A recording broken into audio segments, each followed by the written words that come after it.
Welcome back, y'all, to the best division in football with your boys, Awthentik and The Beard. The best TV show not on TV, man. We appreciate y'all presence in the building one more time on a Thursday where we got a great matchup tonight, actually, on Thursday Night Football between the Broncos and the Browns, man. I'm looking forward to seeing homie Odell Beckham get out there. Hopefully he'll be healthy. We'll keep you guys in tune with that to let you know if Odell's going to be on the field tonight. We also got Jalen Hurts taking on the Raiders. Got the Panthers coming to MetLife. We got Washington traveling to Green Bay. And the Dallas Cowboys are going to be on a bye. So we got an interesting day, man. A lot of football here on Sunday. One thing I know is that the Cowboys can't get a win. That's a good thing for the rest of the NFC East, but I don't know if we're going to be able to get the W. Shout out to everybody that's in the building, man. We're approaching 2,000 subs, man. We're just a couple away. So if you're in the chat right now and you haven't subbed up to Awthentik and The Beard, go ahead and hit that sub button.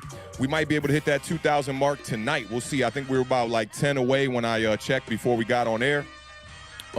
Also want to send a big shout out to the homie Entertainer, man, who is a major part of why this channel has had the growth that we have had. He always tells me, man, it's inevitable. You guys are going to, be one of the bigger channels one day. But shout out to Tanner, who had me on his channel actually yesterday around 3 o'clock. We went for about 3 hours chopping it up about the New York Giants and the state of the franchise, man. A lot of good talk happened in that one. If you missed that one, go back. You can just search that one on YouTube. Just search Awthentik and Entertainer, AH at the end of that one. And also, man, shout out to Big Pat Sports, who had me on. I got to chop it up with a bunch of the community. Joel was in the building. Kid Blue was in the building. Reek was in the building. Who else was up in the building? Big Play Slay was in the building. G Nation was in the building. Let me think who else. Mac the Giants fan was in the building one time, too. And a few others. If I missed you, man, my apologies, yo. That was a great conversation we had, though. But without further ado, let me bring in the strong side to my left side, my brother, The Beard. How you living one time, brother? Hey. I just wanna first start things off by giving a shout out to myself because it is National Tight End Day. For those of you that don't know, I was once a world-class tight end. So big shout out to The Beard and his tight end skills. Also, big shout out to the Washington Wizards, who started out 1-0. Can't remember the last time that's happened, but we look pretty good. So shout out to the Washington Wizards. I hit up Entertainer and I was like, yo, Washington Wizards and Knicks play. You and I, play-by-play. So that will be fire. And you dropping bars. I hear you, bro. Washington Wizards and the Knicks play. Hit me up for the play-by-play. I like that, man. That's what's up, man. Yeah, that would be a really good idea. Yeah, so hopefully, I think the first time they play is in December, so I'm going to remember that. And then last night, I hit a Ja Morant autographed basketball. Ooh, big shout out. Now I see why you shouting yourself out. Normally that wouldn't be okay on Awthentik and The Beard, but yo, you just hit for the Ja Morant sign one. Yeah, that's major right there, bro. That's I'm major. Super stoked about that. And then tonight, man, tonight's a great night just in sports in general. You know what I'm saying? You got NBA basketball, I think you got 3 games tonight. You got NHL, I think there's 7 games tonight. You got the NFL game. You got Major League Baseball playoffs. So it's just going to be like one of those nights. I dropped Josie off at the airport this morning. Is she going on another vacation? She's in Atlanta. So I'll be all sported out tonight, solo dolo in front of the computer. I got lineups going in all sports. It's going to be a fun one. I'm excited about this weekend, man. I'm excited about, I'm trying to keep the hope alive. And it's been weird because I've been having to battle all this Tua talk on Twitter, and it's just I was going to say that for the game. I was going to say that for your matchup. But, yeah, let's talk about it right now, man. What are your thoughts on that, the 3-way trade that would send Deshaun Watson to Miami and possibly send Tua to Washington?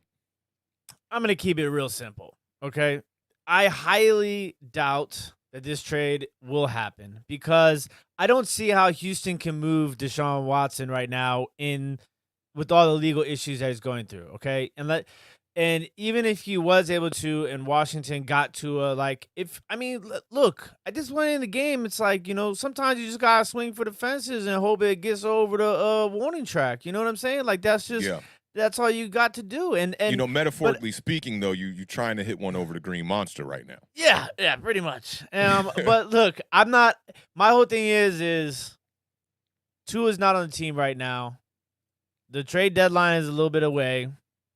We got the Packers on the schedule. I'm focused on the people that are on my team that are playing this Sunday. For and sure. that's all I can be focused on. And I feel like it's just people get so caught up in free agency and college players and these made up draft scenarios, and I'm just like, let's pump the brakes, guys. You know what I'm saying? We 2-4. I wouldn't call it a made-up draft scenario because I do think there is some, validity to it, And if they did make the move, I don't think it would be for this season. I think even if you guys got Tua to come in there, I don't think that necessarily would take away the starting job from Taylor Heineke right now. It might be a move for next season. I'm pretty sure if they brought Tua in, he's. So I had a conversation. Shout out to Whiskins on Twitter. We had a brief back and forth about Taylor Heineke and Tua Tagovailoa, who there's no way you could convince me Taylor Heineke is better than Tua. So we'll leave that at that. That would be an interesting stat comparison for one. And I think that Taylor Heineke might have shown a little bit more than your boy Tua has so far. That sounds crazy, but I don't know, man. To each his own. Tua has not looked good, but Washington's got way better weapons than Miami has offensively too. That's another thing to take in consideration. Yeah. And this other thing too is that not even you throw all the stats out the window. Tua can get the ball in places on the field that Heineke can't. That's just a fact. I don't know if that's a fact. Tua's a little bit more arm strength. But I don't know if I see Tua making that crazy throw that Taylor Heineke made to Terry McLaurin against Atlanta. Not that it was like a good crazy throw, if you know what I'm saying. He was like 500. Hey, let's get to the super chat real quick because the homies got a dip. Awthentik Kenodi, my man in the building one time. Mo County, I believe, in the building one time. Big shout out to Awthentik Kenodi for the $5 super chat. Says, yo, fellas, can't stay long tonight. Just want to show the love. The love is being shown back at you, brother. We appreciate it as always. Big facts, bro. Appreciate you pulling up, just showing some quick love before you got a dip, man. And the super chat, that's major, bro. We appreciate that, man. Thank you for your presence here even if it's a good 10 to 15 minutes. You know what I'm saying? Yeah. And then while we're here, we might as well get to the chizat. So big shout out to the homie Waterfly. Says, just do it. Thumbs up, thumbs up, thumbs up. And who else we got in the building?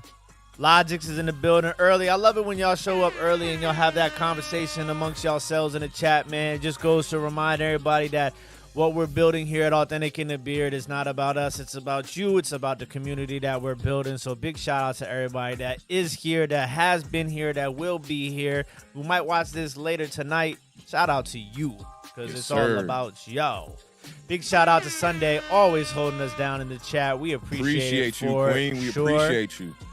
And this goes right here. Real people, blessings on blessings, man, for everyone. Facts. That's what's up, man. Facts. That's what's up, bro, for sure. Mac, the Giants fans in the building. He was on. He got into the mix with y'all on Big Pat's last night too. Yeah, man. Mac, the Giants fan, got awesome takes, man.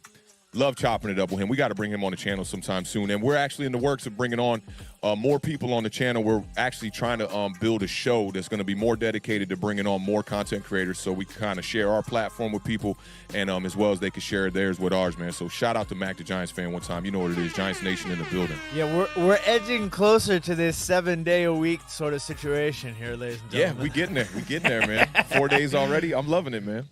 Loving it. Big shout out to Margie, always holding us down in the chat. We appreciate it. Big shout out to you, Queen. Appreciate you. And the man, Glock, is here. Says, what's happening? I know you was waiting on that. My man Glock in the building. What's up, fam? What's happening, fellas? I like that. What's happening? Shout out to Lucas checking in from Australia. We appreciate it for sure. To Big all of our international viewers.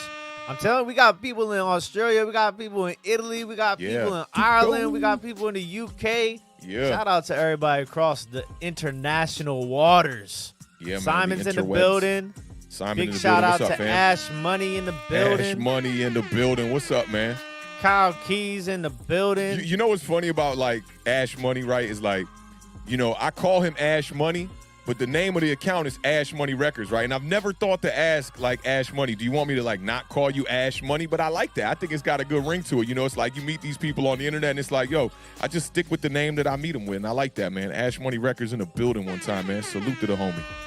Big shout out to Ash Money. Zach is in the building. For those of you Cheers, that brother. don't know, I know this. That is formerly known as Sugar Tots.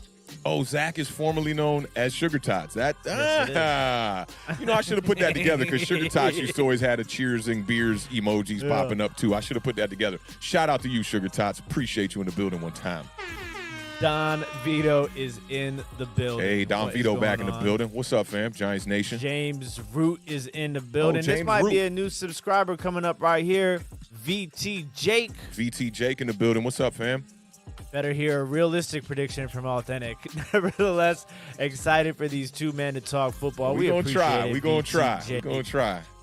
Faux show. Who else we got in the building? I know I saw Julisa's in the building. Oh, yeah, What's going Jaleesa's on, in the Julissa? building. My girl's out Great with them to right see now. you. So y'all have a good time. I think she's going to be on her way back soon. Appreciate you tuning in. Anthony, Bluegrass Picker, always holding us Salute. down. We appreciate it, sir, Salute. for sure. Big shout out to Don Vito for the 499 super chat. Says, Tick, what was it like working with Cole and Dave East? Those are two of my favorite rappers of the era. I'm mad jealous. Awesome working with both of them, man. J. Cole was a random session that happened. Boz and Jid and Ari Lennox was at my homie's studio. They had booked the time, and they were like, somebody's pulling up in a, somebody's gonna pull up in a private vehicle in the front. We need you to go let them in. And I was just like, I know this about to be J. Cole. I just had a feeling. I went downstairs. I see the Jordan 1s, Dusty, kind of step out of the car. I'm like, oh, it's Cole. Tried to keep my cool. You know what I'm saying? He came up. Everybody ended up dipping the studio that night. This was when Cole was in town for his show at Capital One Arena. And that was around 10 p.m. He pulled up, man. We ended up, everybody left the studio. It was just me and J. Cole. And we ended up working from like 10 p.m. to about 10 a.m. Got to like pick his brain. He's a super humble, super cool dude, just down to earth kind of brother, man. Just like really concerned about what I had going on. And we just had some unforgettable conversations, man. We worked on 2 records. One of the verses that we worked on ended up being on the last album. It was the joint where he talked about fighting Diddy in the club. Let Go My Hand. I got to go back and listen to that album. I got to get that another chance too. I only listened to it like 2 or 3 times. And Dave East, man, same thing, same vibes, man. Dave East, super cool, man, super laid back, chill dude, a lot of blazing, great lyrics, some tough beats. I just remember going through the beats that they had, that they were pulling up for that session, man. He had some fire beats. I don't think any of the sessions we worked on ended up being on any Dave East albums, not that I know of, but both of them, really dope artists. And for me, as somebody who prides myself on lyrics, man, to get to work with them too, that was super humbling, super unforgettable. Probably the 2 top artists I've ever worked with, man, as far as like the person that they are and the kind of music that they put out. Big shout out. This the homie from Twitter. I know it is. Finally got into the YouTube chat. What's going on? Says Awthentik in the building. What's happening, Beard? We something not happening. The Giants and Washington football team. Big shout out to the homie. I was talking with Jeff about getting the YouTube account right so he could pull up and chop it up with us in the chat, because Jeff probably one of the most I'd say the most frequent people I talk to about Giants football on Twitter, man. So shout out to you, man. We've had some great conversations. It's good to see you in the building, brother. Facts. And then El Jefe's in the building. So hey, what's up, boy? Deal. Y'all make sure to follow at Pilgrim's Point and check him out on YouTube. I think he just started up a channel to start plugging all his videos, man. He's got some hilarious Giants videos. I'm sure once you see him, you're already going to be like, I already saw a couple of these, man. So shout out to Hefe in the building one time. Was also on their podcast a couple weeks back on NY Giants Rush too, man. Y'all got to go check that out as well. I got to go back and shout out VT Jake. Says he's been subbed for at least a year, I think. Hey, shout out VT Jake in the building one time, man. Hey, and the homie Toothpick's in the building. Yo, if you guys get a chance, check out the homie Toothpick from First String Podcast. He did a show last night with Chris Baker, former defensive tackle, Swaggy as he is now known. And it was super dope. Literally, a lot of it was about his journey from high school all the way till his last snap in the NFL. Just very insightful on what it's like to actually have to, like, get into, college, into the league, stay in the league, and, you know what I'm saying, like, everything in between. It was super dope. I mean, like, I was, like, listening and watching like it was a 30 for 30. It was crazy. Oh, man. So, you told me before we got on air, I got to go check that out. I'm going to definitely check that out when we sign off, or maybe around halftime of the game tonight. And shout out to the homie, the entertainer. Stand up, my man, entertainer in the building one time. Like I was telling y'all earlier, man, make sure to go check out that 3.5-hour therapy session me and Tainer had, man. That was a really good conversation. Love chopping it up with the homie. And Tainer, man, congratulations on that great news. You sent me that text today, bro. I was so happy to see that, man.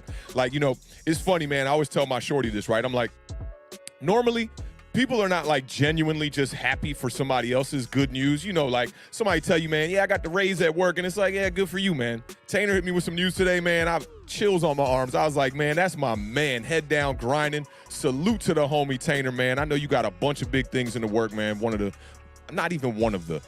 best Giants content creator on the YouTube, on the internet right now. So shout out to my homie Tainer in the building one time. And Gretz is in the building. Shout out to Gretz. Hey, Gretz, I'll see you soon when you get back. And she's All Giants right. Nation, too, in the building. Y'all know what it is. Yeah, she is Giants Nation. Y'all know what she it is is. Giants Nation. So shout out to all my Washington football team fans who are watching right now and not chatting. I don't care. That is unacceptable. The disrespect. Put some respect on my name. Nah, y'all know I'm Cookie just playing. Monsters in the building. What's going on? Shout out to the Cookie Washington football Monster? team fans in the building, man. Y'all got to win up on us. So, yeah, I got to give y'all props. You know what it is. Yeah. And I know Entertainer is sliced off that New York Knicks win yesterday, too. Hey, did you see that video that I tweeted about? Like, it had all the fans outside of Madison Square Garden after the win. What did the dude, they had the microphone and everything like that? Yeah, a lot of cursing. Yo, that Yeah. video is hilarious, dog. Like, one win, they were like, we pretty much acting like they won the Super Bowl, pretty much. It was amazing, though. I like that. I'm not a Knicks fan, but it's always good to see New York sports, you know, doing well. And the Washington Wizards, like you talked about. Listen, I guarantee you it's been a very long time since the New York Knicks and the Washington Wizards were both undefeated at the same time. So Oh, yeah. I'm with you on that. shout man. out to us. Shout out to us again. There's a lot of shouting out ourselves today. I like this. This is amazing. Hey, man, you know, every once in a while you got to pat yourself on the back. It's facts. It's facts, man. You know, Big give you a facts. little bit of motivation to keep going. You know what I'm saying? Yeah. These shoulders ain't going to Harlem shake themselves. Word, man. Well, let's get into these games, man. You know, we got a couple little matchups here. I'm glad the Cowboys are on a bye, man. A little bit of less research for your boy today, man. I was like, Yeah. 3 games in the East. This is good stuff here, man. Interesting. Yeah, interesting, man. Let's start with the Eagles-Raiders game, man. At times, man, the Philadelphia Eagles offense has looked very potent, but is facing a physical Las Vegas Raiders defense on Sunday. Las Vegas just still sounds really weird to me. The Raiders have gone up against multiple top offenses already this season, but this week they'll get a break facing the struggling Philadelphia Eagles. Considering the Eagles have a brand new head coach and offensive play caller in Nick Sirianni, it isn't that surprising that the Eagles have gone through some growing pains. Overall, Jalen Hurts' stats show the kind of threat he can be as a dual-threat quarterback, having 1,480 yards passing and leading the Eagles in rushing with 300 yards. However, he is coming off his worst passing performance of the season, completing 46% of his passes. My God, Jalen Hurts, that is awful. He only had 115 yards and 1 touchdown with 1 interception against the Buccaneers last week. Jalen Hurts will look to bounce back as the Eagles travel to Las Vegas to take on the Raiders, who have their own problems with the recent departure of head coach John Gruden. The Beard, what are your thoughts on this matchup between the 4-2 Raiders who host the 2-4 Eagles? Well, listen, we've talked about these Eagles like it's such a roller coaster. You know what I'm saying? Like, and it's on both sides of the football too. Yeah. You know, that play that I saw you tweet today on the Twitter with the left tackle. Like, I mean, what are you supposed to do with that? He literally says hike, and the left tackle was just like looking at the defender go right by him. He didn't even get up out of his stance, man. It was awful. He even moved. And shout out to JT O'Sullivan. That clip was from his channel. He did a breakdown on Jalen Hurts that I recommend everybody should go check out. He's got a new breakdown on Daniel Jones and a new breakdown on Jalen Hurts.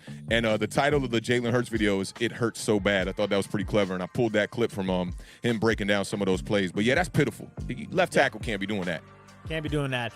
Listen, this is going to be an interesting matchup because the Raiders, for a second there, were like, man, the Raiders are legit. And then it's kind of like, you know, not as bad as a downfall as like the Broncos and the Panthers, where, you know, kind of these teams started being, you know, exposed, not necessarily exposed, but more so along the lines of what they are than what they were. They are who you we know? thought they were, kind of vibe. Yeah, there we go. Rest in peace, Dennis Green. So, but this is going to be interesting because Carr has been.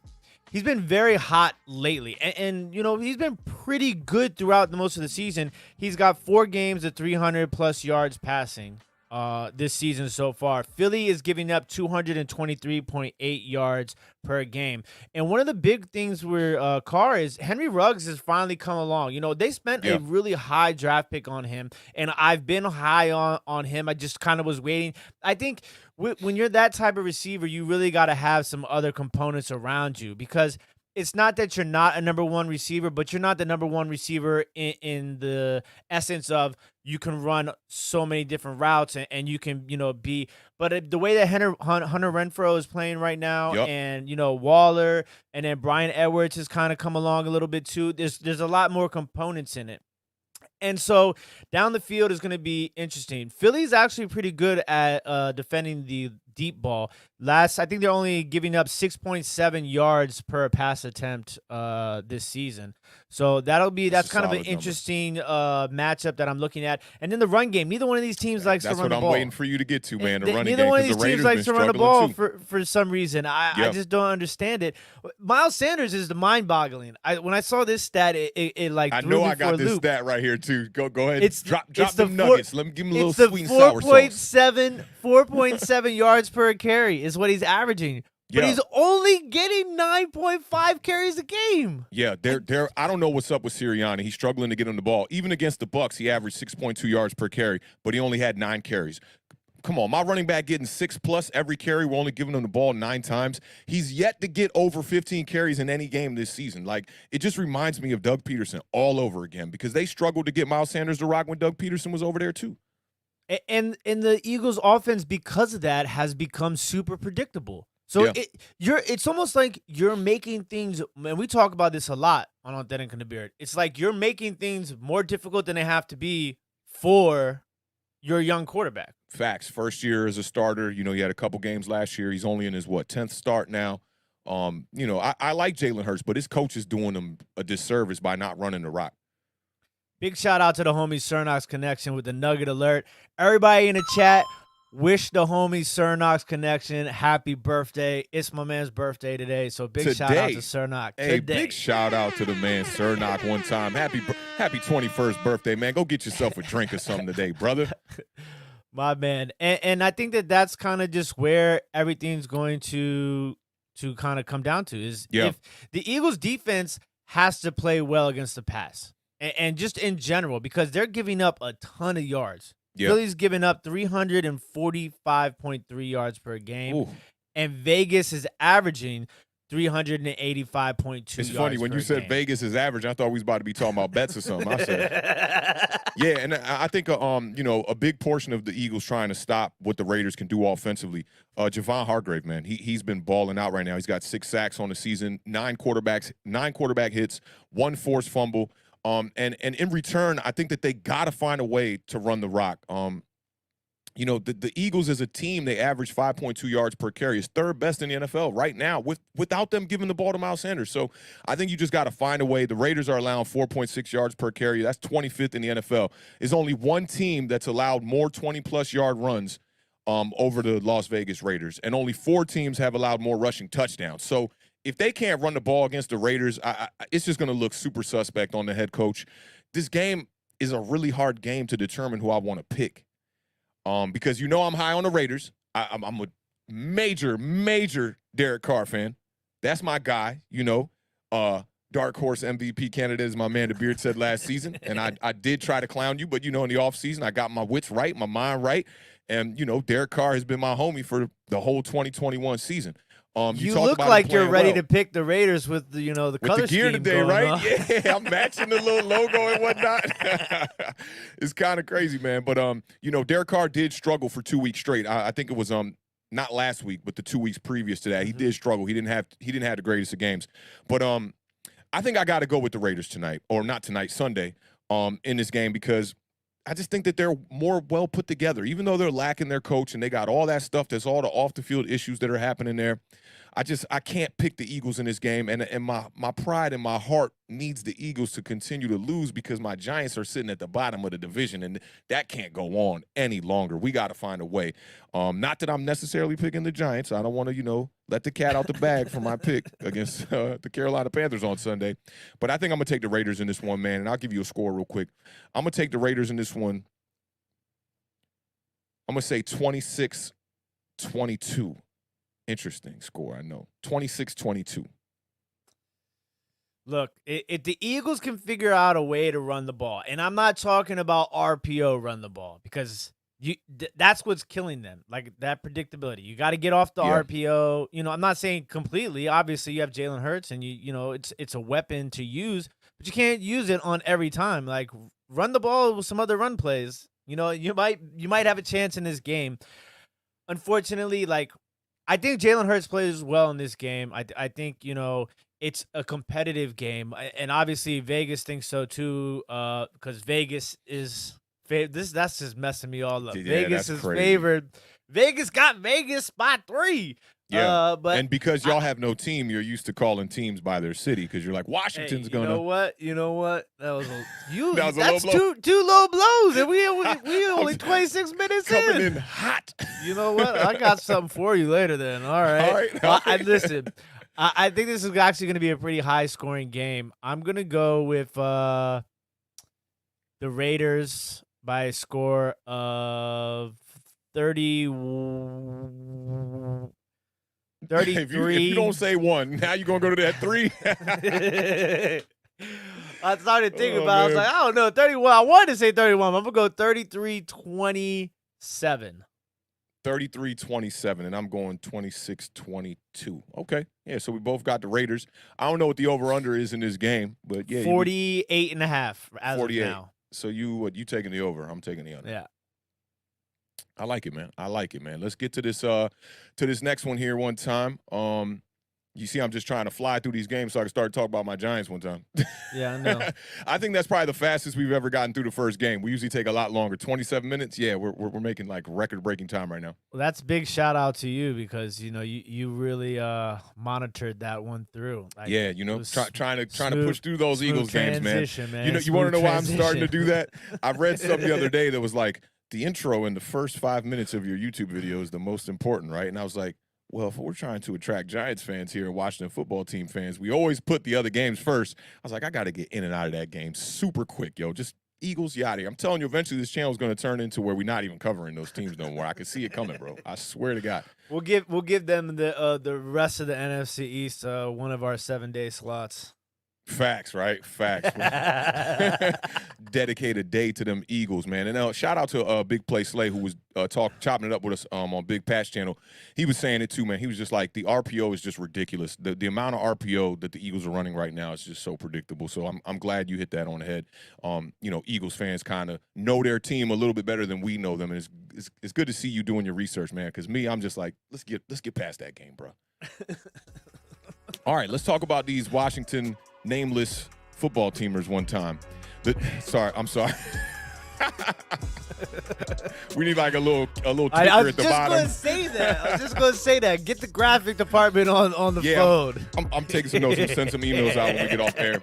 All right, the 2-4 Washington football team travel to take on the 5-1 Green Bay Packers Sunday in a Week 7 game at Lambeau Field. Washington is coming off a 31-13 loss at home to the Kansas City Chiefs, where they led at halftime 13-10, but Washington was outscored 21-0 in the second half. That's not a low blow. I'm just stating facts here, okay, Beard? The Packers posted their 5th straight win as they took care of their division rival, the Chicago Bears, 24-14. Aaron Rodgers didn't have to do too much except pass for 195 yards and 2 touchdowns, and nearly a 74% completion rate as the Packers finished business against the Bears. Another tough game for the Washington football team in this 1 p.m. matchup versus the Packers. The Beard. I always like saying that when I transition to you. The Beard. Before we get into this game, I wanted to know what your thoughts were going to be on the Tua trade. You already gave me your thoughts on that. What are your thoughts about Antonio Gibson? I heard he just got back to practice. And give me a little bit about this game, how you think y'all can maybe have a chance at beating the Packers. But before I get to that, we got to get to the homie Nick the Wick for the $4.99 super chat. Says Awthentik, the quarterback for my team was selected to represent New Jersey high school football and is going to be at the halftime ceremony this Sunday at the Giants game. That is dope. Tell him to make sure, tell him to grab a pylon and put it in the back pocket. Get it autographed by somebody. Yeah, we need all the little tokens we could get. That's what's up though, Nick the Wick, man. Good to hear that, man. I think he said that the quarterback on his team is the son of a former player, I believe. I can't remember if it was like Carson Palmer or somebody I can't remember who it was, but I thought that was the case. But man, otherwise, shout out to you, Nick the Wick, man. Appreciate you pulling up and appreciate your presence, and we appreciate that super chat, my man. He said I told him to tell Daniel Jones to say what's up. Yeah, tell Daniel Jones I said what up, cuz. All right. Look, Antonio Gibson, the man's been powering through this shin injury. So, and what's interesting is that, fans, not all fans are built like, us. You know what I'm saying? Like, you've been patting us on the back today. I like this, man. Look, man, I'm you throwing low blows. I'm giving high fives. You know what I'm saying? No, because it's interesting because I deal with it a lot here with the Washington fan base, and it's like all these people are like throwing shade at Curtis Samuel for being hurt and getting the bag and getting hurt. Like he got paid. It's not like he's like faking being hurt. Like you think he doesn't want to play because people think that these people get a contract and that's it. Like this isn't NBA. Like that money is not all guaranteed, right? And it's like, you're missing out on a lot of these contracts have bonuses written into them and stuff like that. So these players don't want to miss out on the rest of their bag, So then you have people that are complaining about players not playing, and then you have people complaining about players playing. They're like, just sit and get healthy, and it's like, what do you guys if you want? do, Like, damned if you don't. You know what it I'm is. saying? So it's just irrational. It kills me. It really does kill me. A big shout out to Tuto for the $4.99 super chat. Says, Saluti, Awthentik. Stop by your office to pay our proper respects. Excuse me. And for all Giants fans around the world, slap all Stinky Eagles fans losers on the way out. I love how he ends like every first super chat that he sends. He always ends it with Stinky Eagles fans. Yeah. I like that. I really like that, yo. You Eagles fans are definitely welcome here. Anytime you want to pull up to Awthentik and The Beard, Monday, Tuesday, Thursday, Sunday, 11 a.m., the parlay. Make sure to check us out. Tudo with another one. Man, my man Tudo in the building, man. Salute to you, bro. $4.99 super chat. Says, when I was 16 years old, Coach Spags was training JPP and a bunch of us Italian teenagers in Josie, Delaware, defensive tackle techniques, and I am grateful to him for life. I don't think it was. I don't think it was Delaware. I think it was Right, defensive end. Sorry about that. Maybe a little typo here on the Josie part. I like the confidence, Beard. Let me boost you up and pat you on the back. Good confidence in that read, man. I liked it. I liked it a lot. A lot of people got a kick out of that. Orphanage. What was the one orphanage from last show? That was a good one. I had fun with that, man. That was fun. So shout out to Tudo, man. I think it's interesting you brought up Antonio Gibson because I almost kept my same notes from the previous week because I know what you guys need to do to win. Coaches, you're watching us obviously because you cut Dustin Hopkins and there was like weird blowback from that. Like people were like trying to defend Dustin Hopkins. I'm like.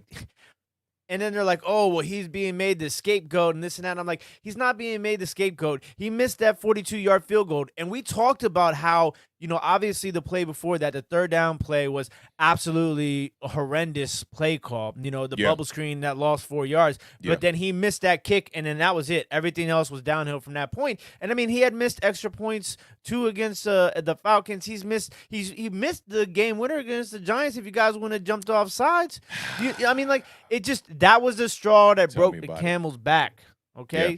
The camel needed a bacchiotomy after the missed field goal. Yeah, he was struggling, man. I want to say he was y'all kicker last season struggling too, right?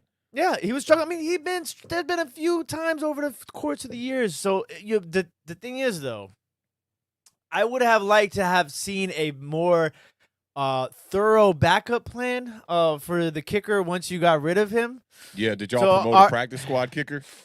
Okay, the guy's last name is Blewett, which is not the best name to have as a kicker. As a kicker, yes. So he's actually a local guy. He went to school in Alexandria. Okay. I think it was West Alexandria in Virginia. That's what's up. He was working. He kicked at University of Pittsburgh.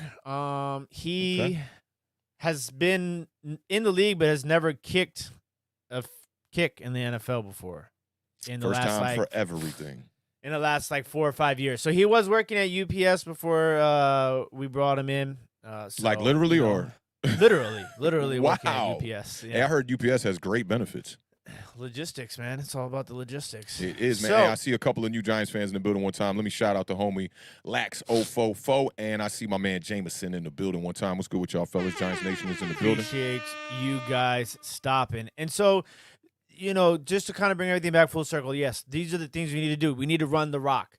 It doesn't necessarily all have to be Antonio Gibson. I need some Gibson. I need some, I saw that. The Skins should sign Nino. Yeah, that's exactly why I started laughing. You remember Nino, when you caught that touchdown against Paint Branch, he blew that kick to win the game. Yeah. Yeah. I don't know, man. Nino's kind of wide left. He would have made the playoffs that year, but shout out to the homie Marco in the building one time, man. Yeah, so we need to run the rock, whether it's Gibson, whether it's McKissick, even some Patterson runs. I want to see the ratio of run pass being flipped. I don't need 40 passes from Taylor Heineke and 20 runs. Right. I need 20 to 25 passes and then 40 runs amongst the 3 running backs. I think that's super important. Now, the Green Bay Packers are an excellent football team. I think we all know that. So what I did is I know it was the first game of the season, but I kind of went back and looked at that first game where they lost to the Saints, because that wanted me to, that kind of gave me, okay, like these are some things that we might be able to do to win, because this is what they didn't do well in their only loss. And so one of the things is the forced turnovers. You got to force turnovers. And Washington is actually one of the best when it comes to pressure rate. And I think that getting that pressure to Aaron Rodgers is a way to kind of create these turnovers. So the pressure rate, along with forcing turnovers, is a big key. Second key is going to be to stop the run. Automatically, when you hear Packers, you think Aaron Rodgers, Devontae Adams. Obviously, they're having huge years. But if you really look at the success of the Green Bay Packers up to this point, it's very well balanced. And they're not just using Aaron Jones. They're using A.J. Dillon, too. Shout out to one of those guys, Young Bulls, who I've been talking about since last year. I was going to give you your props right there, because you was definitely talking about A.J. a lot last season. And, he didn't get a lot of carries. I think he was dealing with an injury last season, too, for a little bit in the midseason as well.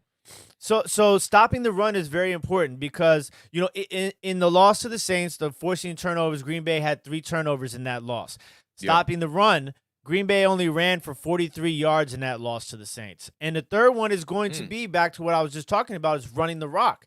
The Saints ran for 171 yards against Green Bay in that loss. So those are just some things that I noticed that stood out to me when I went back and looked at the loss that the Packers suffered to the New Orleans Saints in Week 1. And then obviously the other key is going to be Terry McLaurin. We know the stat. Terry McLaurin gets 100 yards, we win the game. You win the game. If he doesn't get 100 yards, we lose the game. Get them. Like I was having this conversation. I don't remember what game we were watching. One of the night games, either Monday night or Sunday night, where basically it's just like Derrick Henry is your best player. What do? You give your best player the ball. If you want, that's why you have these guys. Like, there's certain guys that are built to carry a team. Derrick Henry is built to carry a team. Facts. Terry McLaurin is by far your best player. Hey, and just real quick, speaking about Derrick Henry, shout out to Pittsburgh Steelers running back Najee Harris. I don't know if you saw that stiff arm last week. He's starting to look a little bit like Derrick Henry. He's a strong running back. And he can catch the ball even better than Derrick Henry, too. Like, he is, that's another Bama running back right there, So it's definitely super interesting. And like I said, the pressure rate has been good for Washington. It hasn't necessarily turned into sacks. And I think that has to deal with a lot with the back end of the defense, because if you're getting the pressure but you're not getting the sack, that just means that there's that second that the quarterback is having extra to get rid of the ball because the receivers are open. If they can kind of tighten up that back end coverage, then maybe those high percentage pressure rates can turn into sacks, which is what we need to do. And Aaron Rodgers has been sacked at least 2 times over the last 3 games and at least 1 time every single game this year. It's not too bad. That's not too bad. But Bakhtiari might be back. He is activated off the injured reserve, and he has been practicing this week. I doubt he'll get the start, but, I mean, he's all-pro, lineman. That's definitely somebody you got to look out for. But the Packers, have given up 7 sacks in the last 2 games. It's just – and third down, too. Washington's third down defense, we know this last in the league. All season. Green Bay is 40.63%, so 14th in the NFL. In converting third downs. The biggest issue, though, is Washington, if you get in the red zone, you better score. This is going to be all on Scott Turner because we've watched Scott Turner butcher red zone play calling, butcher 2-point conversion, which is basically, that red zone sort of playbook, and Green Bay has the worst red zone defense in the National Football League. Ooh, that's an interesting stat. 15 red zones, 15 touchdowns. Wow, that's ridiculous. Yes. So they haven't stopped anybody in the red zone. Nobody. They haven't stopped anybody yet. So that is huge. So that's basically where I'm at with this game. Shout out to Tuto for the $4.99 super chat. Says that's Italian-American accent and can't help it. It's always Josie, Jersey in New York. New York. I like help that. And us Tuto with gave the translation, us one more, man. please. Paisano. And then one more says, it's 1:45 a.m. here in Italy, and the entire team are watching Authentic and pay very close attention to learn and execute. My man Tudo in the building one time, man. We appreciate you, man. You already know every time, man. Late night vibes for Tudo, always. I just got a comment on a video from Jameson. I thought he was in the chat one time. Oh, he wants to know who he thinks going to win the World Series. That's what he wants to know. Yeah, there was baseball ain't my thing, bro. I don't watch baseball at all. Hey, but Authentic could play baseball. For those of you that don't know, Authentic and myself. Authentic can play every position, and the Beard also, I'd say you could play every position, maybe not no catcher. I give you not no catcher. I got some baseball trophies and medals and stuff over here, man. Yeah, them joints old collecting dust from 1991. I'm just playing with you. I got football trophies too, man. Okay. 1992, 7-0, baby. That looked like the trophy you get for participation.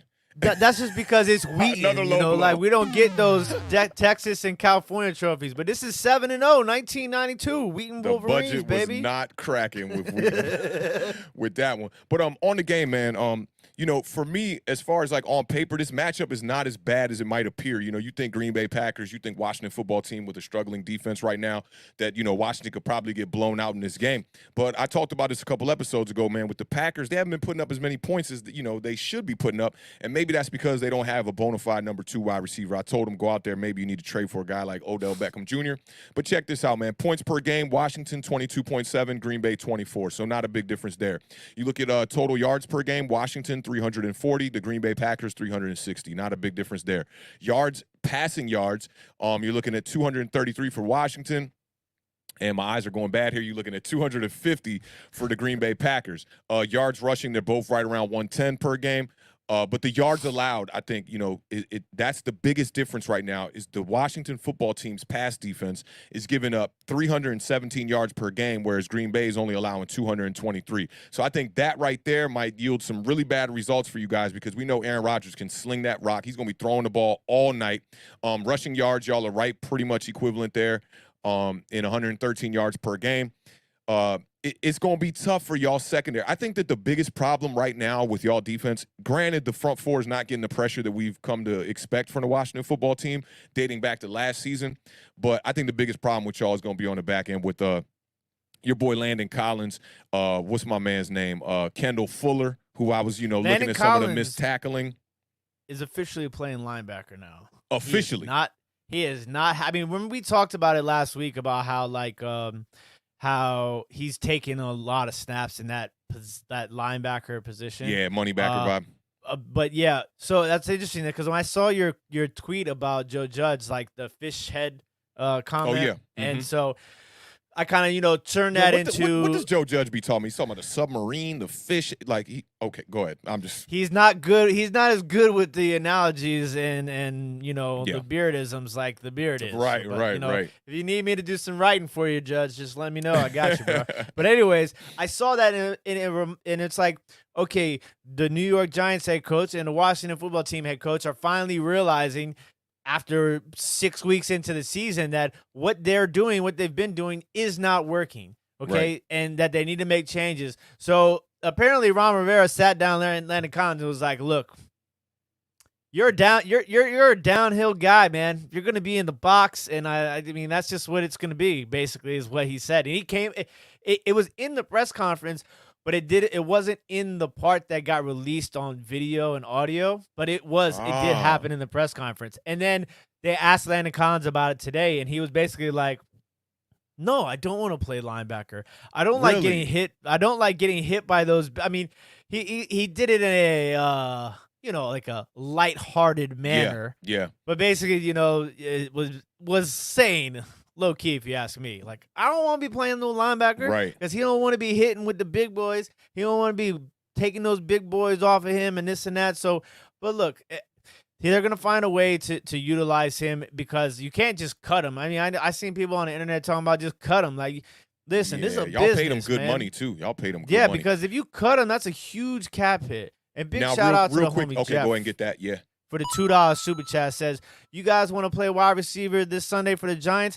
Look, I could do it. I know Awthentik could do it. Look, let me tell you, me and You're Awthentik. instilling a lot of faith in your co-host right now. I mean, if they were playing two-hand touch or flag football, I'd be out there all day roasting. Yeah, they can't. But I ain't trying to get hit, man. I ain't trying to get hit, dog. But I'm one of those guys that if I ain't getting the rock, I'm gonna be a little bit vocal about it. Not necessarily in a negative way, but I'm just gonna be like on your TO vibes. Coach, give me the ball. I'm open. Right. I'm open. Facts. I was going to ask you something about Landon Collins. So, are they still keeping him like listed on the depth chart as a safety, but then just bringing him down the box, or are they actually starting him at linebacker? That remains to be seen. I guess we'll kind of have more of an idea on that this weekend. I mean, I keep an eye on the roster to see if they make any moves, bringing up anybody from the practice squad into that deep end of the secondary. Yeah. But I mean, it's been. I mean, what you gonna do? Leave him back there with Devontae Adams? Come on, man. Not a good look when he can't even catch Daniel Jones. We saw him. He was getting nowhere. When you try to turn on that extra oomph to get the speed and you still can't get it. I don't know about y'all, right? But I have this reoccurring thing that happens in my dreams where every time I run, I'm dirt slow in the dream. And I'm just like pulling the grass trying to get more speed, and it just can't happen. It reminds me of Landon Collins so much because he's just been, ever since he left New York, man, he's just been chasing wide receivers. He's Jabril Peppers' dad. They're the same player pretty much, man. But let me get a score from you, because we got to get the score prediction from you. All that sounded good, but I don't think the fam in the chat really know where you're going with this. If you think Washington has a chance to win this game, but give me a score prediction, man. Listen, they got a chance to win this game. Okay? Any given Sunday is not just a movie, ladies and gentlemen. Any given Sunday is a lifestyle. Okay? That being said. You remember when Willie Beeman was getting cracked in the rain, dog? Oh, my God. The shots in that movie. Great scene. Great scene. I love how they shot that dark like that. That was fire. That it reminds another good football scene in the rain. The opening scene in Last Boy Scout. Oh yeah, fire! That's another good. That might have been what inspired Any Given Sunday vibes. Yeah. So, we got a chance, and I think we. I've been trying to convince myself. You know what it's like, man, being a Giants fan, but. I can't pick Washington to win. There's nothing that has shown me that they are ready to compete against the Green Bay Packers.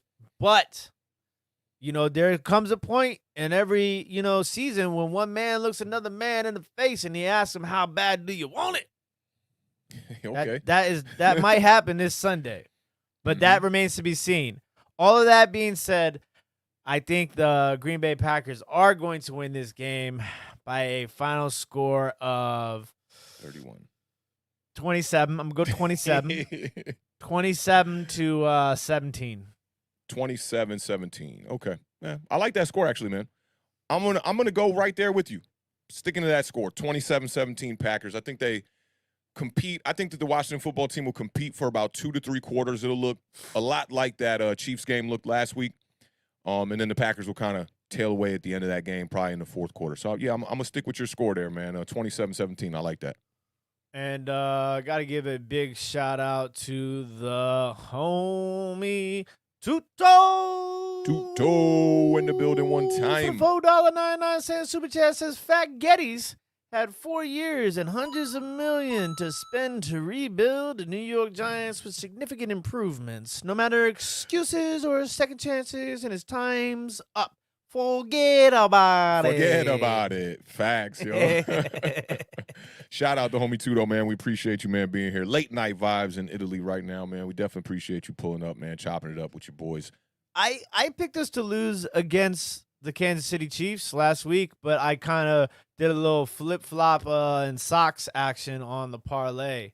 But, yeah, this is the second time I've picked Washington. I do that a lot, too. Like, I try to keep it real on Thursday, but then Sunday morning I'm feeling a little froggy, and I'm like, yeah, man, the Giants might find a way to win this one. Yeah, we'll see about this week, man. Let's take a quick commercial break, man. Come back, get this Giants game, and get them out of here before this 8:20 kickoff with the Broncos and the Browns.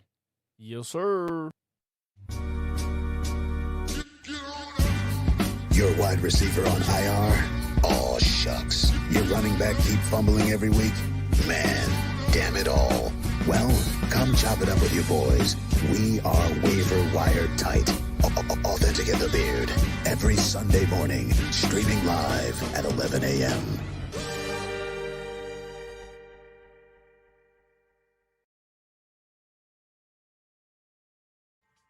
Y'all know what it is, man. Check us out every Sunday morning, 11 a.m. The Parlay with your boy Awthentik and The Beard.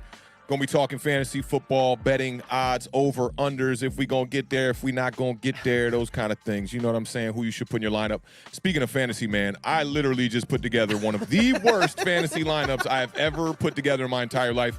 I don't know if y'all know, but this week, 6 teams are on the bye, man. So, yeah, I'm struggle mode right now. I went and just signed like 5 players. I got like 7 players on my bench right now. They all on buys. Josh Allen, Stephon Diggs, Nick Chubb's hurt. I got a bunch of players knocked out, man. So make sure to check us out, though, man. Sunday mornings, 11 a.m. Let's get to them New York Giants one time. The Panthers are 3-point favorites as they fight to stop their 3-game losing streak in a matchup where they will travel to MetLife Stadium to take on our New York Football Giants. Despite there not being a recognized rivalry between the Panthers and the New York Giants, these two teams have matched up for some pretty intense battles. Most recently when the Panthers beat the Giants 33-31 on a 63-yard field goal at the buzzer by your boy, Graham Gano. Unfortunately, at the time, he was a Carolina Panther, so we had to take that L 33-31. This is a must-win game for the New York Giants, who are coming off of 2 straight blowout losses to the Cowboys and to the Rams. The Beard, we need to do this real quick. We need to say a prayer. I need you to bow your head real quick.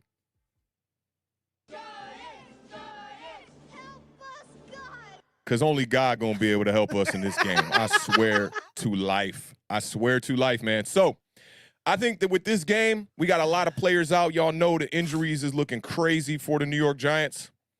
I need to see Jason Garrett get a little creative.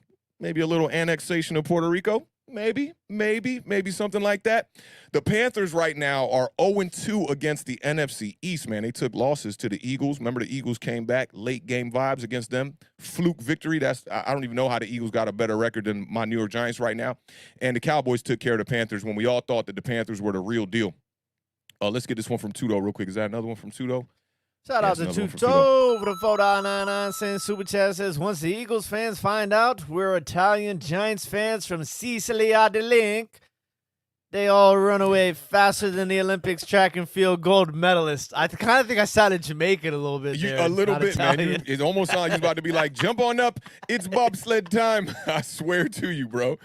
Like your voice that you create for people that we don't really know in person, I love it, man. I love it. Tudo's voice is probably one of the best. Tudo, man, you damn near a sponsor for the show now, man. We appreciate you, man. You know your presence here is always welcome, brother. Appreciate the let super us chats. know, man. We're trying to watch some rugby. Yeah. We will do a live rugby stream if you let us know when you're playing, and we could find it.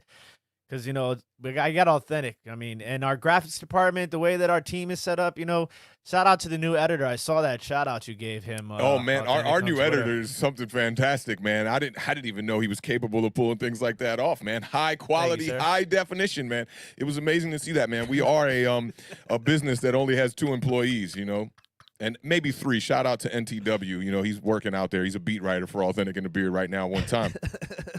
Let's go through a couple. Man, I got big nuggets. I got like a 30-piece nugget here. Like I got All right, a lot. go ahead, because I got a nice. I got the sweet and sour and the barbecue for your nuggets. Got you, So got you. You Okay, drop the nuggets, and I I'm got gonna so come in many with the nuggets condiments. that we could drop some nuggets on the floor, and we still got nuggets. Okay, so Carolina Panthers right now are 7-4 all time against the New York Giants. They're 4-3 on the road. That does not sound good for the Giants, who only have 9 wins, I believe, during the Dave Gettleman tenure at home, which is just pathetic.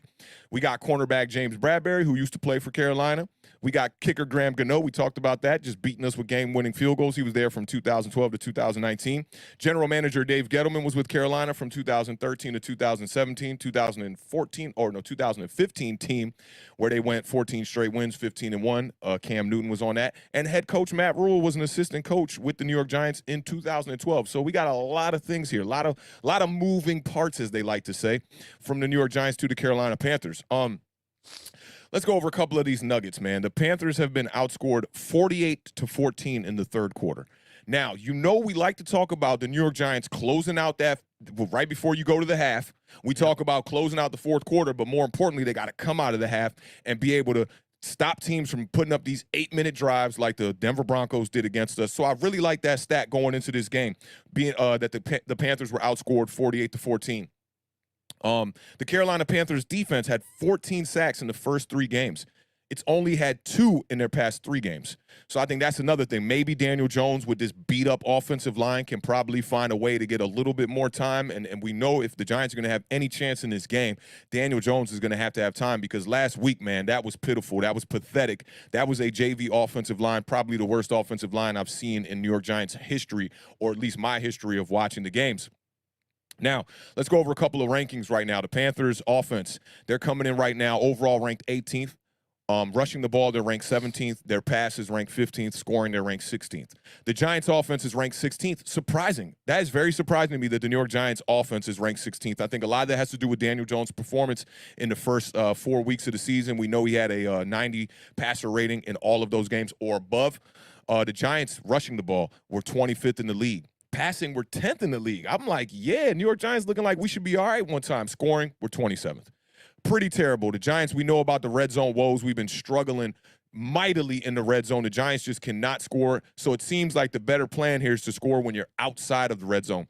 Now, I want to go over a couple of numbers here that have to do with Daniel Jones fumbles. Last week, a lot of people wanted to say Daniel Jones fumbling issue is behind him, blah, blah, blah, blah, blah. We come out against the Rams. He fumbles the ball twice. He has 3 interceptions. He's throwing some awful throws. Like I said earlier in the show, shout out to JT O'Sullivan. Make sure to go check out the Quarterback School on YouTube. He's got a great breakdown of Daniel Jones' last game against the Rams.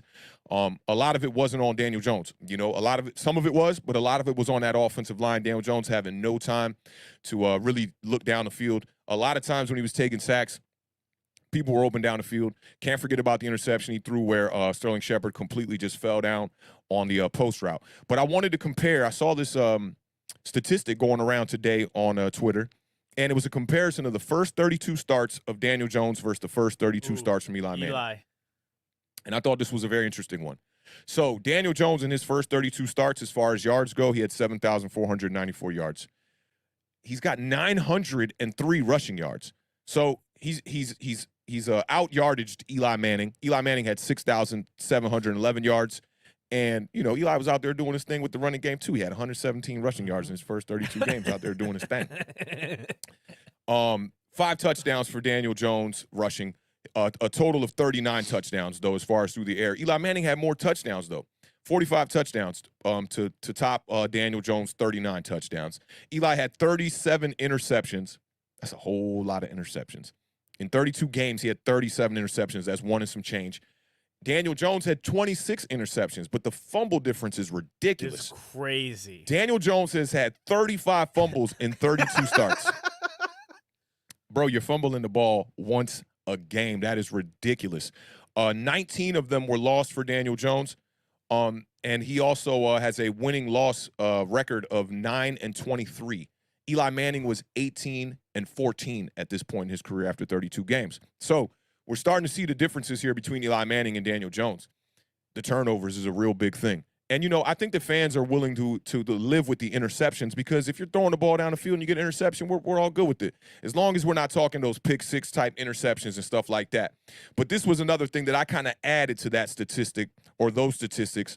Daniel Jones has been sacked 95 times in 32 starts. That's a whole lot of sacks.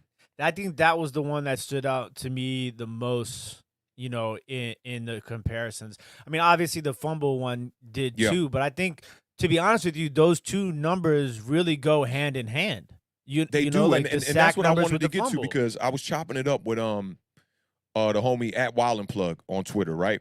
And he was like, the fumbles might have to do with how much he's being sacked, right? Which I agreed to it to an extent, until I went and I looked up Deshaun Watson's numbers, okay?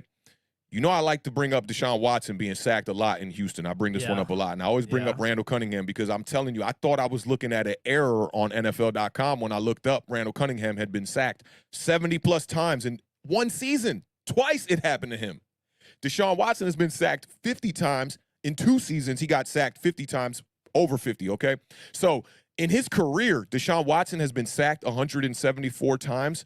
Dog, could you just, 174 times? I think Deshaun Watson has been in the league for 4 years, I think, 5 years max. Nah, a little bit longer than that, yeah. Around more like the 5 to 7 years. Is it 5? Let's just double check to have, a little bit of reference real quick.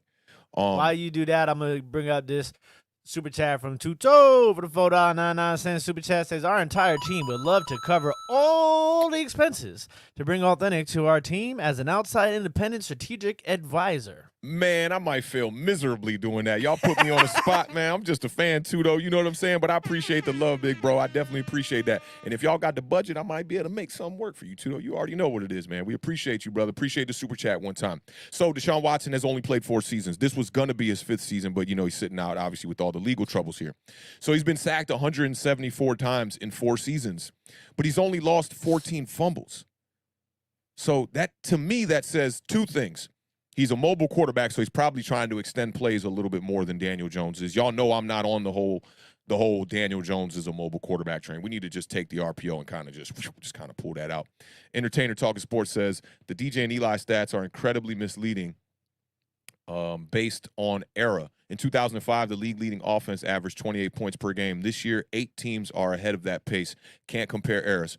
For sure. So that should lend more towards Daniel Jones, right? Daniel Jones should be probably having a lot more touchdowns than Eli and a lot more passing yards, and he's under 1,000 more than him in his first 32 games. You're looking at maybe a 3-game difference.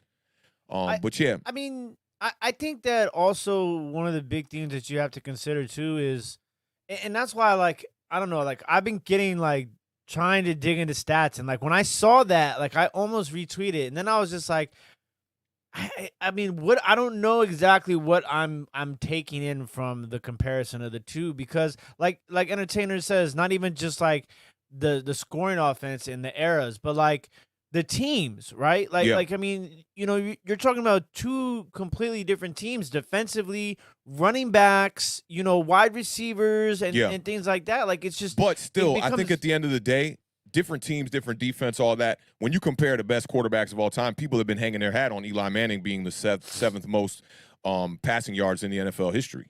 You know what I'm saying? So it's there's some things that kind of relate, which is why I think the first couple of stats, you can kind of throw them out. But the fumbles is the most important one, because that has not changed in the NFL. If you're getting hit, you're probably going to have a lot more fumbles. right? Yeah. Especially at the quarterback position. But the only reason why I brought up Deshaun Watson is because you just look at that 174 sacks. He's been sacked double the amount of Daniel Jones. And Granted, what, 5 Daniel less Jones has fumbles? played. No, Daniel Jones he's got 5 less lost fumbles. Lost fumbles, yeah. Right. And he also has 5 less lost fumbles, period. You know, so to me, that says a lot about ball security. That's what I wanted to get to. Deshaun Watson is not playing with a fantastic offensive line over there. You're talking about a guy who had 33 touchdowns, 7 interceptions, and like 4,500+ yards on the season, and his team only won 4 games. You know he's running for his life. But I think the mobility can play to, you know, a quarterback not fumbling as much. If Daniel Jones had better pocket presence, I think he would probably fumble less. Also why I brought up that play with Jalen Hurts today. That was another reason. I saw the stat with Daniel Jones, and I was like, let me show people a little something about Jalen Hurts that I really like. He literally had a play where the left tackle didn't move. Blind side, bro. We're not talking front side. That's a play where Daniel Jones gets killed and fumbles. Let's keep it funky. Yeah. There was only one time last season I remember Daniel Jones got hit blindside and he didn't fumble, and we were like, whew. You know what I'm saying? But let's get to this one right here from you know what play I'm talking about, right? I know exactly what play you're talking about. What is going on? Big shout out to diehard Giants fan for the $10 super chat. Says, hey fellas, these breakdowns are absolute respect. Hands praying emoji. In my opinion, we're going to lose this one. Like the Beard said, they haven't shown much to make me believe otherwise. Shout out diehards. I'm going to get there, but shout out to homie diehard Giants fan one time. Giants Nation is in the building. Y'all know what it is. But, yeah, I kind of just wanted to bring that up just to show you that, like, yeah, ball security is still an issue with Daniel Jones. You know, I don't know how we're going to figure out how to clean it up, but it seems like we're just relying on an absolute wall, Andrew Thomas, at left tackle, to be able to protect Daniel Jones' blind side so that he can get rid of the fumbling issue. So maybe we should start crediting Andrew Thomas for the lack of fumbles that Daniel Jones has instead of crediting Daniel Jones. I mean, that definitely, if you're going, I mean, it works hand in hand. If you're going to, you know, use the sacks as I'm not going to say excuse because I'm going to say reason. If you're going to use the sacks as a reason for the fumbles, then you have to, you know, say that Andrew Thomas deserves some credit for the lack of sacks, which has led to less fumbles. Oh, shout out to Waterfly in the building one time. So we're 1 subscriber away from 2K, man. Appreciate you letting us know that, man. That's awesome. Man, yo, kudos to my man, The Beard. I just want y'all to know something. None of this could have happened if The Beard didn't come to me and say, hey, let's start a football podcast. And that's the second point I wanted to make. Number 1 point, none of this happens if you didn't stand in your driveway that one day and start the Over the Years channel, bro. So, man, I got to give you your big props, man. I know I got, you know, I set the show up in a proper way. I got like 2 or 3 low blows, you know, one of these right here, right? But then I set you up to get yours, you know. So all the air horns from my homie The Beard one time, man, because we wouldn't be doing this. And honestly, man, like the more and more that we have been podcasting and doing our thing with Awthentik and The Beard and whatnot, I've found like a second love. Like every time before we go live, I get those jitters just like how I was about to go on stage. It's really the exact same vibe. And I get to do that 4 times a week. And who knows, man, we might be pushing this to 5 times, 6 times, 7 times a week, man. You know what it would be like to have a rap show every day? That would be lit. Hey, speaking of rap shows and speaking of shouting out to Awthentik and The Beard, word on the Twitter block is a new Awthentik album is on the way. Hey, look, man, it always starts with a couple of records and a couple of beats that get you inspired. And, yeah, I was like, oh, I got one there. Some of them got first verses. Some of them got hooks. And I was like, I got one there. Okay. So shout out Awthentik. Appreciate you, man. We've been shouting each other out a lot today, man. You remember when I wanted to get Rap Life tattooed on my forearm? Yeah, like Redman, right? I did? Yeah. That would have been a crazy tattoo. Oh, man. I do think you are the originator of Rap Life. I remember that becoming a thing on Twitter and a hashtag on like Twitter and Instagram. You know, people go out partying, popping bottles. They be like, Rap Life. You were the first person I remember saying that. It was around the time of like 2006 Seaboats and stuff. Those were like bus rides to shows and stuff like that. So yeah. Those were some wild times. Rap Life was real. Knee slides, bro. Knee slides, man. But I will tell you this. To bring everything back full circle, Daniel Jones and that offensive line got their work cut out for them. Oh, I know. So my sweet and sour sauce is Carolina causes pressure on 28.6% of opposing quarterbacks' dropbacks. Okay, That's pretty my brutal. barbecue sauce to go with that sweet and sour sauce. Carolina blitzes more than 34% of the time on passing plays. You know, I kind of like that. I like the blitz coming towards Daniel Jones because he can get rid of it quickly, and you might be able to get some big plays. It's unfortunate we're not going to have Kadarius Toney in this game, and we're also not going to have Kenny Galladay in this game. We're not going to have Saquon Barkley in this game. I don't know what's going on with Darius Slayton. We're in struggle mode on offense, man. Offensively on that offensive line, you know, we're going to have Nate Solder probably out there. So you're gonna have to find a way. He said and I think this is offensive lines. I think this is gonna go back to Jason Garrett. To be honest with you, annexation of Puerto Rico. Yes, because kill him with it. Sometimes, and I feel like this happens a lot with Washington, which is why I can kind of like relate to it happening for the Giants. Is it's not even just yes, part of it is lack of adjusting, but it's like. You know going into Sunday what you have, right? Sometimes you have to be honest with yourself. You know, you could say next guy up all you want to the media. That's you know, where they say unicorns and rainbows and lollipops and you know, we talked about elephants or whatever, okay? We had some clarity on that, but I don't remember what it was.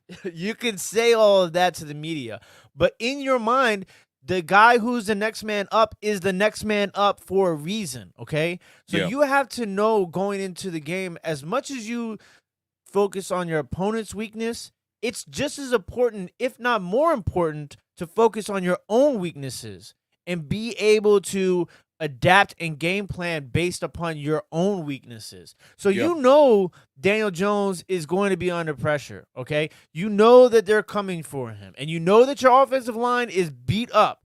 You have to develop a game plan to avoid those sort of situations, a la getting rid of the ball quickly. You know, keep a tight end on the left side, maybe. Exactly, and if you can't, and now there's no Evan Ingram, so you know you're going to be relying on Kyle Rudolph and what's my other man's name? White boy, Caden Smith. Caden Smith, yes, who is sneakily can catch. I don't know if that's the word I always say it, though. Sneakily can catch the ball all right. You know what I'm saying? Caden Smith ain't that bad of a receiving tight end too. And I think sometimes that's what you need is like, so you lead that tight end on the line, you know, for a quarter, right?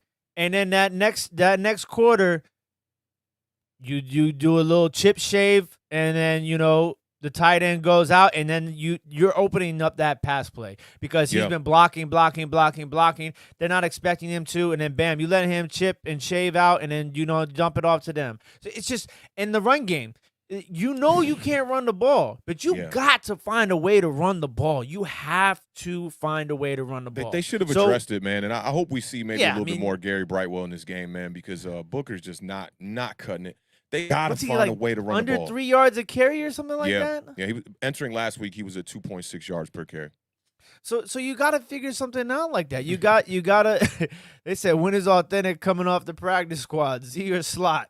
Yeah, I know, right? It's been bad. I'll probably be on that injury report in one quarter. Keep it funky with you. But, you know, one thing you said about, you know, you got to identify your weaknesses and also play to your strengths. When I was chopping it up with Taylor on his show, man, we talked about the Giants having no identity. What are the strengths right now with this roster that we're putting out on the field right now, defensively and offensively? They're not there. The strengths are on the sideline right now. Yeah. I can't give you an answer. Like, you know, every team goes through injuries, yes. But I mean, like, right now, it's bad for the Giants. I mean, you're talking about Barkley, Galladay, Toney. I mean, literally, Shepard was the guy, then he got hurt. He was hurt. Okay? Slayton, now then Barkley. Toney came in, and Toney is your leading receiver by yards. Yeah. Basically off of one game. Skura was hurt. Shane Lemieux, Nick Gates.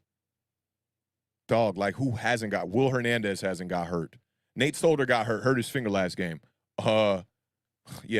Matt Pert, Will Hernandez. And our fullback, Penny hasn't got hurt either. Like, this is probably the most injury-riddled team I can remember, man. This is and I know I don't keep my eyes on a lot of the other teams that are getting covered outside of our market, but at least for the NFC East, I could vouch. I don't ever remember a team being this banged up. Yeah, this is a coach's game. Okay, because the players are. This is a next man up game. That means it's a coach's game.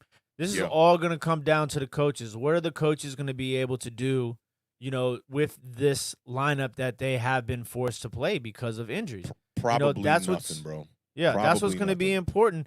And the Panthers, they're going to run the rock too. You're going to need. This is where you're going to need your defense. I feel like the defense is going to have to. Force they're going to have to play like they did in the first quarter against the Rams. Some short field position sort of situations, maybe a special teams play here or there. So, oh God, you're gonna have to. Joe Judge is like, they're running a fake. They're running a fake. You're gonna have to scratch and claw your way to a victory here. For sure. You talked about the running game and Chuba Hubbard last week. Who they held him in check last week. He had 16 carries for 61 yards, only averaging 3.8 yards per carry, but he did find his way in the end zone. I'm very worried about this Carolina defense. They were ranked number 1 a lot throughout the year. Right now, they're ranked 3rd in the NFL in total yards allowed. They're only allowing 308 yards a game. They're 2nd in passing yards allowed, only allowing 196.8 yards per game. And I think the person we really got to keep our eyes on is Hassan Reddick. He's tied for 3rd in the NFL right now with 6.5 sacks, and he's tied for 2nd with 8 tackles for a loss. He's the only player with 4 games of at least 1.5 sacks in each game. He only needs one more game now with 1.5 sacks to tie the franchise record of 5 games with multiple sacks in a single season. Peppers? Kevin Green. Salute to Kevin Green. Rest in peace. I believe he passed away too. Yep. And Charles Johnson in 2012, he also did it as well. So this defense does scare me. Joe Judge is going to have to find a way to keep the pressure off Daniel Jones. You're 100% correct on that. Now, 3rd down, the Panthers defense is ranked 3rd on 3rd down in the NFL as well. So we got to watch out for that. We got to find ways to keep the sticks moving, convert on 3rd down, extend these drives, keep Sam Darnold on the sidelines. And lastly, the Panthers' red zone defense is ranked 26th. So to me, that's a big opposite. When you have a 3rd down defense ranked 3rd, but you have a red zone defense that's ranked 26th, it kind of reminds me of the Giants' offense, who is ranked 9th right now. But when it comes to the red zone, they're ranked 26th. So when we get down there, we got to go to work. That's what my lady says. You got to make it count. Got to make it count. Got to make it count. So get in that red zone, handle business. Don't have no stagnant style type of offensive game plan for this one. This is the kind of game where, I want to see some trickery. You got to find a way to make some big plays with some guys on the field who are not known to make big plays. Yeah. Got to do something. That's why I said it's a coach's game. You got to – your old cookie-cutter ways ain't going to cut the cookie this time. Facts. Okay? You got to bring a whole new recipe. And I think Gilmore can be active. I think he was active for this game, right? He should be active week 7. I don't know if he's questionable. Him and C.J. Henderson are both questionable, and they need them because that secondary has been hurting, waiting for these 2 guys that they made trades for to come. And what scares me a lot more, too, is that the Panthers have lost 3 straight. You know how that goes, bro. Sam Darnold coming back to life, man. I mean, well, not back to the old life, I should say. You know what I'm saying? I need Sam Darnold to see some ghosts in this game. Hey, look, that's what you got to do. You got to figure it out, man. It's going to be tough. Yeah. Facts, man. So I'm going to give a score. You want to give your score real quick first? Sure. That way I can maybe copy you again. I'm going to go Panthers 19, Giants 17. I'm going to go 24-24 tie. Pulling one out of my book, man. You like that? Just the way you're real. All right, what's your real score? 24-24, man. 24-24? 24-24. Tune into the parlay on Sunday morning at 11 a.m. I might change my mind. Giants Nation is in the building one time. Awthentik is brilliant. You like that, right? So then I could be like, when they win, I could be like, yeah, I had some faith in them, man. If they lose, I could be like, yeah, whatever, man, Ooh, and if they tie, 24-20 Giants. I like that score too. And if they tie, I look like I'm a genius. We're gonna hit 10,000 subscribers overnight after that editor gets that Twitter clip together. Oh yeah, I have faith in our department to be able to handle that once we get that tie score, man. But that's good to know. That's good to know. You said 24. What'd you say? 19-17 actually. Yep. 19-17. All right, man. We're getting close to kickoff here, actually. I think we're 1 minute away from the Broncos kicking off against the Cleveland Browns one time. It's crazy. I got notes on my laptop right here, and I got the same notes right up here. I kind of just been like, okay, first game, second game, third game. I kind of like them a little bit better up here, though. No Baker Mayfield tonight as the Browns welcome the Denver Broncos to Cleveland with open arms tonight in a Thursday night matchup between these 2-3-3 teams. Case Keenum will get the start with Baker Mayfield nursing a shoulder injury. Odell Beckham is also dealing with a shoulder injury, and I've been begging for another quarterback to get on the field to throw my man Odell Beckham some passes because Baker Mayfield has clearly been struggling. I can't blame it on a left shoulder. You know, that's like a kicker blame. Well, no, I can't even say it's like a kicker blaming missing kicks on his left foot because that's your plant foot. But as far as quarterback goes, I can't blame it on his shoulder injury to his non-throwing arm. I feel like Baker Mayfield has been a major reason why Odell Beckham just cannot get things rolling. I think you had got some news recently about Odell Beckham's injury status coming into this game. What you got, man? Odell Beckham is active, as well as Jarvis Landry and Broncos. Case Keenum got weapons. Yeah, Broncos quarterback Teddy Bridgewater is also active. So this is going to be an interesting game. I know I saw a lot of people, slander shade throwing. That should be like a whole thing in its own. Slander shade throwing. It's a new Olympic sport on Twitter Olympics. I think this game's actually going to be fairly interesting, man, to be honest with you. And I was to me, one of the biggest things, shout out to Frank. I forget his last name, but he's the first person that pointed this out to me on Twitter was Case Keenum's best year in the NFL, I believe, was 2017 with the Minnesota Vikings, and his quarterback coach that year was none other than his head coach now in Cleveland, Kevin Stefanski. So, that's what's up. So he knows something. And what's interesting too is I heard them talking about it on a Pat McAfee show today. They're like, "What happens if Case Keenum goes out here and Odell and Jarvis each get like 8 catches, 100 yards, and the Browns?" Are we gonna have a quarterback crazy? Controversy? I'm just saying. Like, it's interesting that he brought it up because, I mean, it's true. You know how, especially in today's world, man, the way these fans be. Marjorie said, say that 3 times quick. I think she was talking about the, what was it, slander shade? I can't even say it one time. Slander shade. What was it? Slander shade throwing? Slander shade throwing? Slander shade throwing. I can't even say that, yo. Salute to the slander shade throwing. Somebody just got whiff of your score. A tie, yes, diehard Giants fan. We're going with a 24-24 tie. The Giants have never had no tie in my lifetime, so yeah, I'm gonna predict the first Giants tie. I'm gonna look like Doc Brown. Hey, listen, okay, I wasn't gonna bring it up unless somebody brought it up, but I cannot get that out of my head. I can't. I knew about these dudes before this whole thing happened. Oh, I know what that is. Oh my God, that. I can't. And ladies and gentlemen, that'll conclude Awthentik and The Beard for tonight. Those kids is wild. Have you seen them before that clip? No. Royce the 5'9" posted it on his page, and I was just like, what in the hell?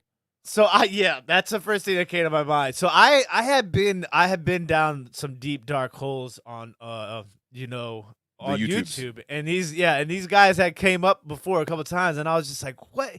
They have some of the most insane thumbs down and thumbs up ratios I've ever seen in my entire life, where it's like, 15,000 thumbs down and like 1,500 thumbs up on their videos, right? But they are super like popular on the internet. Yeah, and a lot of clowns are popular on the internet. And we are not those, but one day we'll be popular without being clowns. That's why we're not so popular. But yeah, it is absolutely hysterical. But I will tell you, you want to see a good clip. And what's crazy is these people that now don't spend too much time on this, please. I won't. Everybody goes on Instagram Live now all the time, right? And they're like, there is a clip on YouTube where Ben Baller jumps on one of the twins' lives on Instagram Lives, and it is absolute comedic gold. You have to watch it. Oh, I'll definitely leave check it at that out. that. I saw that they like do their shout outs. They're like, yo, what up, fam? I'm here, yo. You want to give a shout out? We taking Cash App only. You come on, bro. What are we doing, yo? What are we doing, man? So kickoff's about to start here, man. Let's give them a quick little score here. So what is I gotta check? Ben Baller with I'm an Island Boy. I just gotta put Ben Baller Island Boy. I'm sure I'll find it. That is ridiculous. That is ridiculous, man. Island Boy. Yeah, oh my God. Like what? You know, oh my God. We've seen a lot of culture. What is it called? Culture appropriation. We've seen a lot of that before, but I don't think we've ever seen it like that. Man, listen, the Browns came out in this game originally. Glad you segued like that. Originally favored by like 5.5. The line came all the way back down to 1.5 with all the injuries. Initially, I was like all about taking the Broncos in this game. Okay. But OBJ back, Jarvis Landry back, Case Keenum, they might put up some points. Yeah, no Nick Chubb, no Kareem Hunt. No, it's just going to be Case Keenum, bringing it back to Case Keenum in college. For those of you that don't know, Case Keenum in college was an absolute monster. Where did Case Keenum go to school? I want to say University of Houston. Oh, University of Houston. Okay. He's going to throw the ball 50 times tonight for sure. 50? I'm taking the under. You'll take the under on 50 I'm taking throws? the under. I'm going to say 38. Can you name the 2 running backs for the Cleveland Browns right now? I was just about to ask you, man. I should have scooped one of them up. You saw that roster. I was like, yo, should I go with Sony Michel or they're all been scooped up already, trust me. Yeah, I bet. Yeah. D'Ernest Johnson. That's a great name. And Felton. I already forgot his first name. Dimitri Felton, maybe. Okay. Case Keenum throws the ball 50 times today. Marjorie says definitely the Browns are in the red zone already. Tony Rizzo said OBJ is Fugazi. Yeah, you got to pick the score first. Hey, Simon said definitely take the under on that 50 throws. Yeah, you already know what it is. I'll give you a score first. We got a little bit of a lead here since we know that the Browns are already in the red zone. I'm going to go 27-19 Browns. I'm going to go 29. Wait. Pick the same score. I promise you we're going to hit twice. It's going to be the best moment on Awthentik and The Beard ever. You talk about the department chopping up them clips. We just hired that new editor. Dog, 29-17. You can't say it 27-19. And then I put it on Twitter. I told you we got the new editor, bro. You're going to chop it out and make us look good. Look, I think somehow, some way, the Broncos find a way to win this game by a final score of 31-28. 30. Whoa, you got a boat race. Boat race. 31-28. The Beard's got. I've got 27-19 for the Cleveland Browns. We'll see if OBJ is Fugazi tonight. Case Keenum, man. Come on, man. Come on, dog. Get my. I regret putting. I didn't make any lineups with OBJ because I was worried he wasn't gonna play. Oh yeah, you. That's some just more dropping bars today. I hear you, bro. Mad Cap, the return. The return of Mad Cap. As soon as I saw the albums coming, I was like, I gotta brush off the my rust. verse ready. If I'm gonna get this feature, man. Gotta get this feature ready. Y'all be on the lookout for that Mad Cap feature on the next Awthentik album. It's gonna be fire, I promise you. And for those of you who don't know Mad Cap, that's the Beard's rap name. Yes. You keeping Mad Cap, or we going to Beard? Absolutely, Mad Cap, 1,000%, man. 2006 Seaboats and stuff. You heard me say it earlier, right? It's crazy because we were like, man, 2006 is in the future. 2006 is like back in the day now, man. How time flies, man. Yeah, for sure. Hey, let's get some biceps before we get up out of here, man. In the chat, it's about to be 8:30 Eastern Standard Time. Browns is already in the red zone. Thank God we got some football tonight, man. I've been waiting all week. I'm very excited to watch this game, man. Make sure y'all check us out on Sunday morning, 11 a.m. We're going to be doing the parlay. Me and the homie The Beard chopping it up, betting advice, some fantasy stuff, even though I'm not the greatest fantasy manager these days. I'm on a 2-game winning streak, and our team, kind of like the Washington football team, we're doing pretty good, man, the Awthentik and The Beard team. So still got good 40 in the building one time, man. We appreciate all of y'all pulling up, man. Make sure y'all enjoy y'all football tonight. Everybody be good. Y'all know what it is, man. Live those dreams, man. We'll catch y'all on Sunday, man. 11 a.m. in the morning, man. Everybody be good, y'all. Peace.